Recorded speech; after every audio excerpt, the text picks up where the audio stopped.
Hello and welcome back to the Villa Filler podcast. I'm here as always with my good friend Dan Wiseman. Dan, Chelsea 0, Aston Villa 2. The European charge is happening. Get your passports at the ready, fellow Villa fans.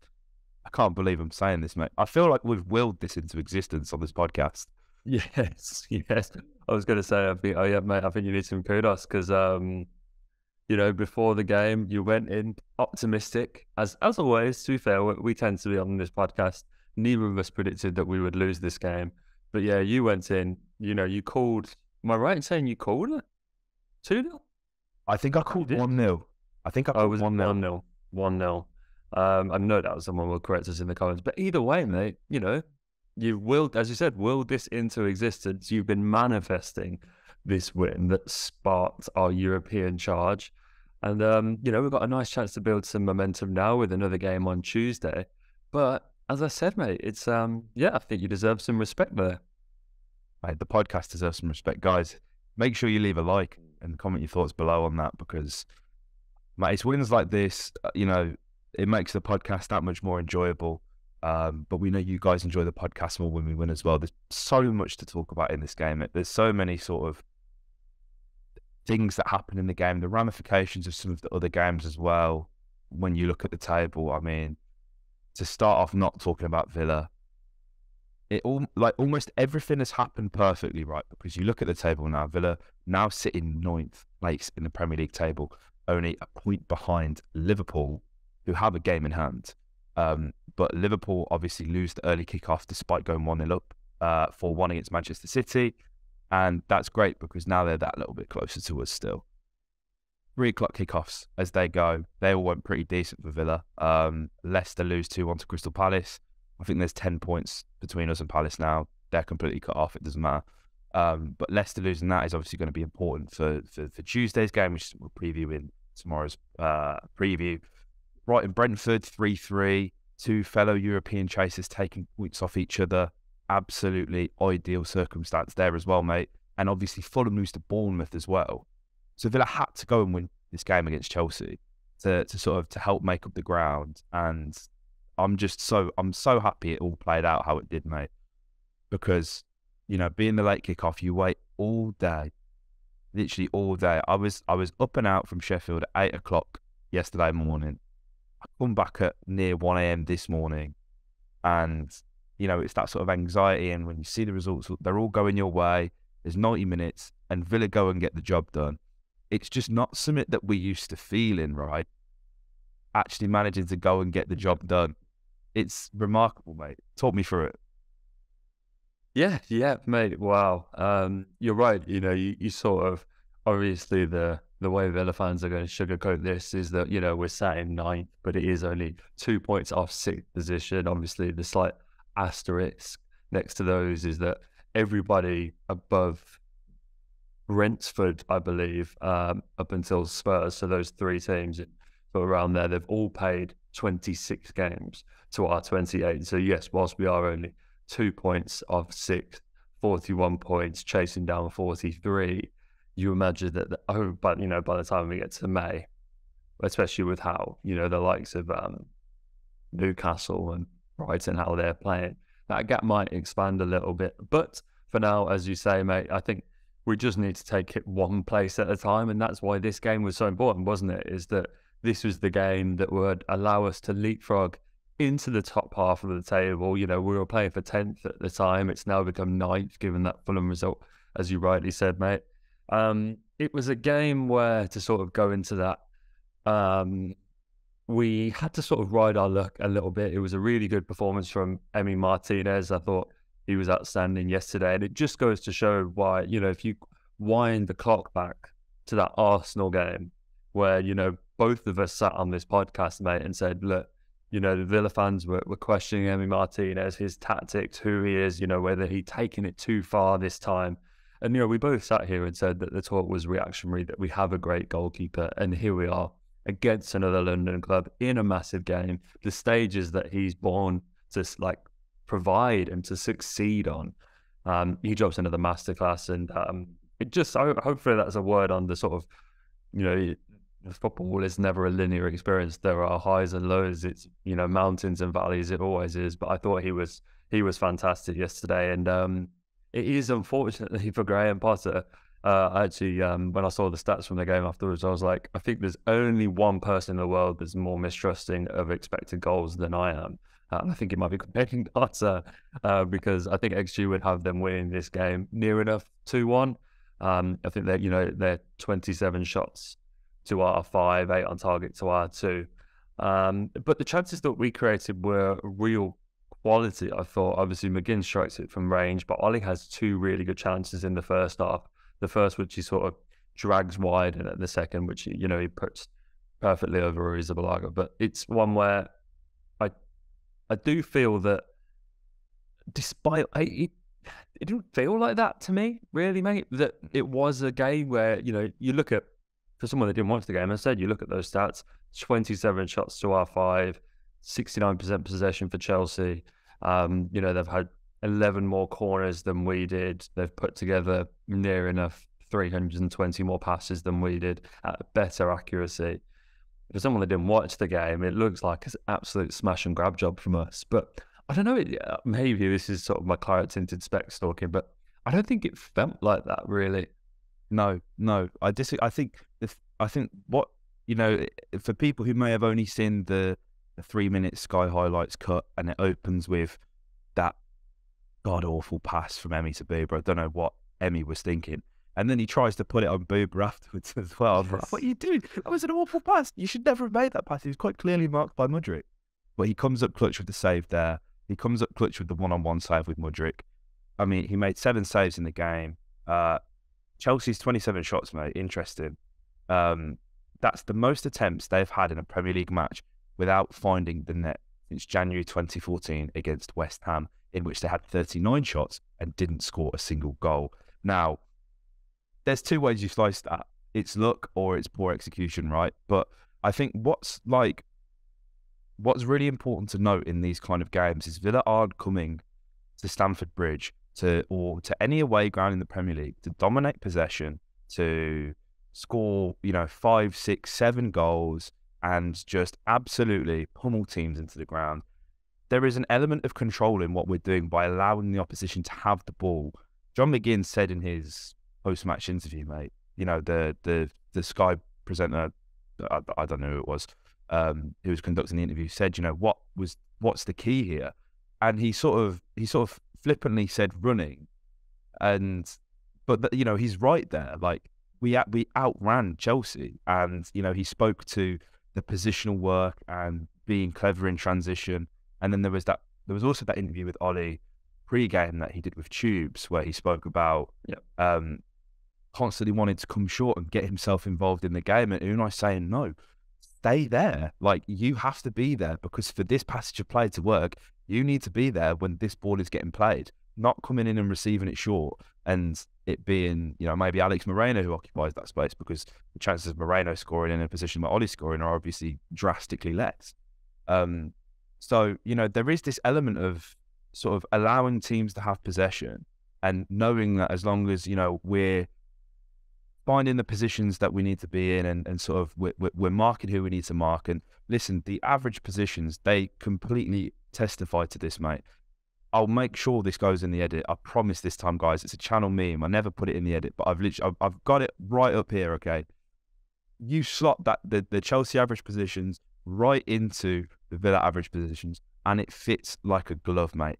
Villa knew what they needed to do. The man marking was executed to a T. And whilst Chelsea did have a whole barrage of chances, ultimately the game, the way the game plan is going to be away from home is contain, fast break. And that's how we scored the first goal. And what a goal it is, by the way. And I guess there is an element of luck to it with the Cucurella header. God knows what he was doing there, mate. But Ollie Watkins, we're talking about a clinical finisher now. This is something that 6 months ago, we couldn't say this about him. It's a wonderful lofted finish. I would never have thought Ollie would have that in his locker. And I don't mean that in a disrespectful way whatsoever. We've seen him scrounger so many chances like that. But he took it so well. And Kepa doesn't even move. He's rooted to the spot. There's no getting back to saving that. It's a perfectly executed chip. And was it Dougie who played the ball initially? Yes, yeah. I mean, he won't get the assist because obviously it comes off Kukureya's afro, but man, like that, it was the perfect start, and it's another early goal for Villa as well, mate. Yeah, well, it's interesting, like, to talk about Ollie Watkins again. I mean, we're doing it for all the right reasons recently, which is fantastic.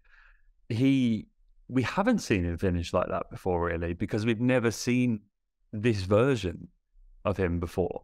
We've never seen it, Ollie Watkins playing with this mojo. I mean that little piece of skill on the left wing where he's sort of surrounded by 3 Chelsea players, then there's the drag back and the back heel to push the ball out into space.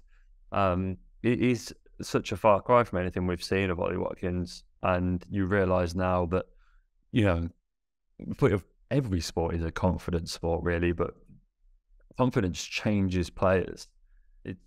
And we're seeing it with Ollie Watkins. You know, when players are playing at their top of their ability, you think of any of the best players sort of in this league or around the world, they've all got that mojo, that swagger, and that's what Ollie Watkins is bringing to these games at the moment. He's going into games believing that he can go and break records at the moment, and that is genuinely like the form that he's put together. It's not like, you know, he's going into games and just scoring. He's doing it at a rate which, especially away from home, we've never seen before at this football club. And, you know, obviously there is that chance just a few minutes before it where he sort of goes through on goal, and it's, you know, I mentioned earlier, it's dragged wide of the far post. But to have that chance beforehand, I think that only makes the second chance more impressive, because he has that moment, he puts it wide. When he goes through for the second time, that's not in his mind. He has the composure to stay calm, let the ball bounce, and just lob it over Arrizabalaga into the net. And it's one where I don't think, without the sort of confidence that he's playing with, that goes through his mind. And that goes back to what you're saying, mate, is that it's almost a completely different player that we've got up front. And it's interesting that, I think this is something to consider going forward, that when we build these squads, we've always spoken about for a long time the need for competition for places and the need to be constantly up level in the squad. But I think what we've seen with Ings' removal from the situation and putting it all on Ollie, which is that's a hell of a roll of the dice, really, because, you know, God forbid Ollie picks up an injury. This team looks so different, and God knows who leads the line going forward.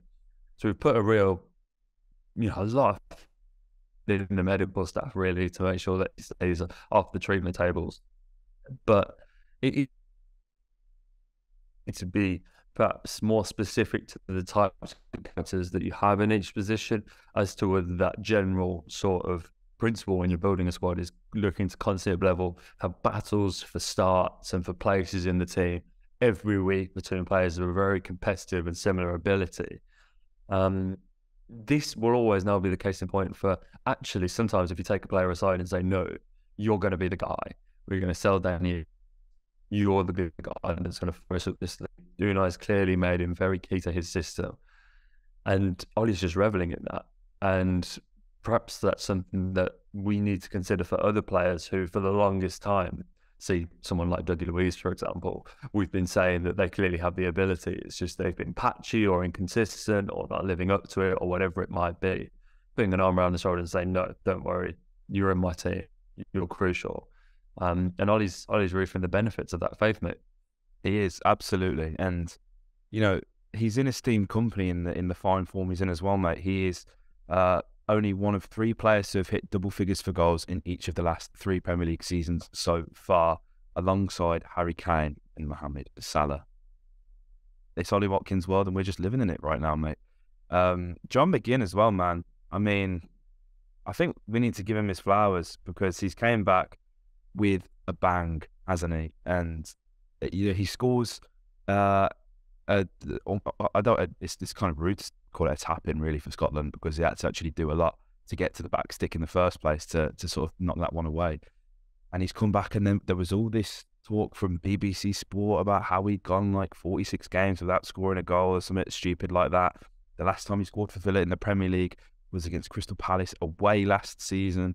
Snowy won that, and that was I remember we won that game 2-0, right? I'm fairly sure that was a 2-0 win.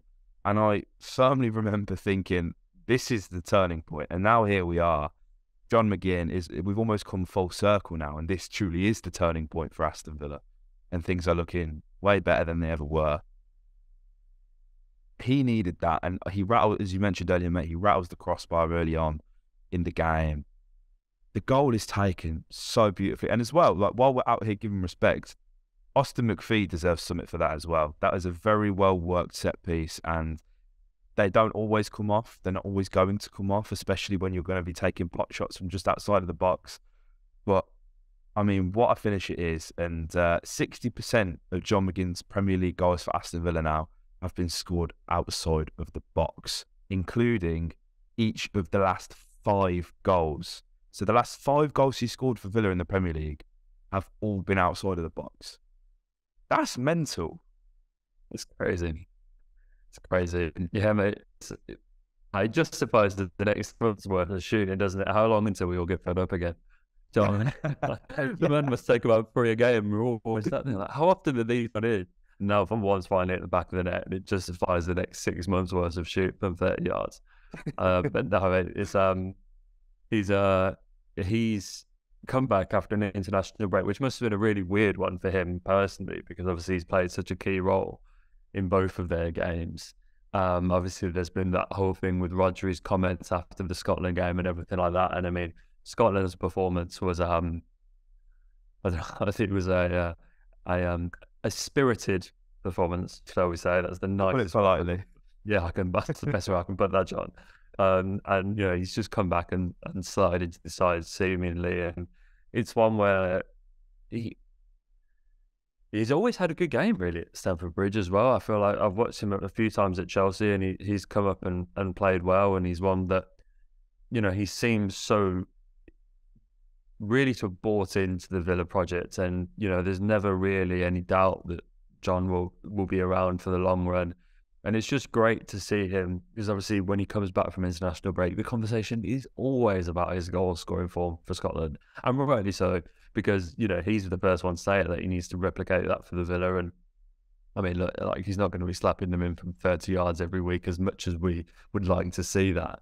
But it is definitely a step in the right direction for him. And I think if we can find him a home in this Villa squad that does allow him to get into those positions higher up the pitch, we haven't a big enough sample size, given what he's done on international duty, to justify him getting into those positions.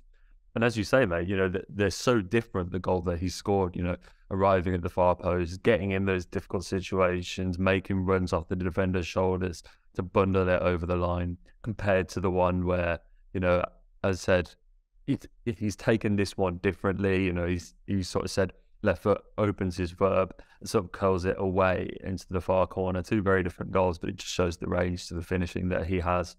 And, you know, it's one where you just want the best for him. You really do. And hopefully, as you say, mate, this is the start of something better for him, because it has been, let's face it, a difficult, you know, November 2021, that goal at Crystal Palace. It's been a very difficult time for him since then.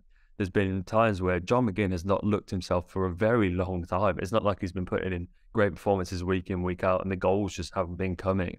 You know, there's been at points where we've had to sit here on the podcast and be like, wow, do we drop John McGinn? Like, is that where we're at? It's not been an easy ride for him through Gerrard, and obviously there's been a bit of sort of, even in the Unite era, a bit of in and out in terms of where his best position is. But hopefully this is, as you say, similar to Ollie, where you can really give him a spot in this team. He can now settle. He can feel comfortable and play his best football. Absolutely, man. Absolutely. It was an accomplished performance for sure. And I think what impressed me most about this as well is the clean sheet. Obviously, the 27 shots we spoke about at the top. To keep a clean sheet from that is absolutely brilliant. But this is the first clean sheet that we've kept away to Chelsea since March of 1998. Which was a 1-0 win under John Gregory. That in itself is mad, the fact that we've not been able to go there. And this is our first win in the Premier League in over a decade. Last time we won at Stamford Bridge was a 3-1 win on New Year's Eve in 2011. Unai Emery is out here shouting records, mate, and you just love to see it. And I mean, I'm sure you'd have seen it as well, mate. Him on the bus, instantly back to work, on the ground. You just love to see it, man. There is no rest to the wicked. And I just like the faith that this man has sort of allowed me to have in him, and the players that come in, it's remarkable the job he's done, and it just speaks to how high, you know, people. I think who was it? It was Miguel Delaney, the journalist, who said, and he's caught a lot of stick for this, and some of it I think is pretty unjustified because Villa fans have just been terroring his mentions now for the past like 3 weeks or so.